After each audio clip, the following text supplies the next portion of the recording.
आज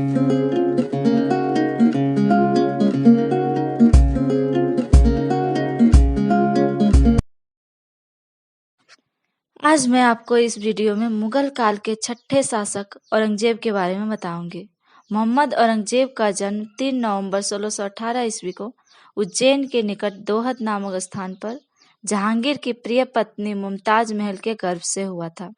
औरंगजेब ने 1658 से 1707 ईस्वी तक लगभग 49 वर्ष तक शासन किया था। औरंगजेब के बचपन का अधिकांश समय नूरजहां के पास बीता था।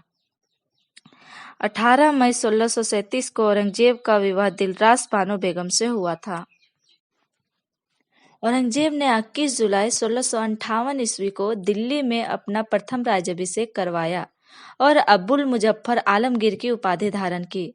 इसके उपरांत उन्होंने दूसरा राज्याभिषेक खांजवा और देवराय के युद्ध में क्रमशः सूजा और दारा को अंतरिम रूप से परास्त करने के बाद पुनः 5 जून 1659 ईस्वी को दिल्ली में अपना औपचारिक राज्याभिषेक करवाया था।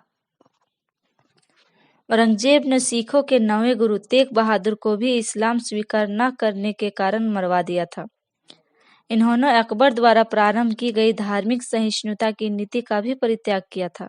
औरंगजेब एक शक्की स्वभाव का व्यक्ति था। औरंगजेब ने हिंदुओं पर जजिया कर फिर से लगा दिया था। औरंगजेब द्वारा निर्मित मुख्य स्थल। औरंगजेब ने 1679 ईस्वी में लाहौर की बादशाही मस्जिद बनवाई थी। 1678 ईस्वी में बीवी का मकबरा बनवाया था।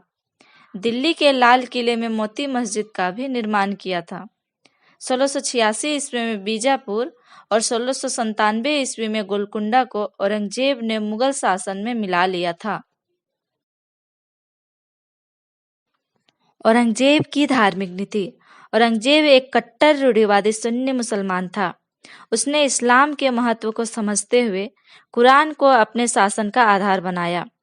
औरंगजेब ने प्रारंभ से ही अपना कट्टरता का परिचय देते हुए अपने सिक्कों पर कमला खुदवाया तथा सार्वजनिक स्थल जैसे कि संगीत समारोह, शराब पीने, जुआ खेलने तथा भांग उत्पादन में पूर्ण प्रतिबंध लगा दिया था। औरंगजेब का शासनकाल। औरंगजेब पूरे भारत को मुस्लिम देश बना देना चाहते थे। उन्होंने हिंदू पर बहुत जुल्म किए। वह हिंदू त्योहारों को मनाना पूरी तरह से बंद करवा दिया था। औरंगजेब ने सती प्रथा को एक बार फिर से शुरू करवा दिया था। इसके परिणाम स्वरूप यह हुआ कि औरंगजेब के राज्य में मांस खाना, शराब पीना, वेश्यावृत्ति जैसे कार्य बढ़ते चले गए।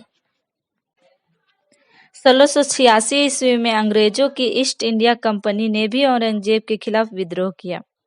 औरंगजेब ने इनमें से बहुत सी लड़ाई तो जीती, लेकिन जीत हमेशा एक ही साथ नहीं रहती।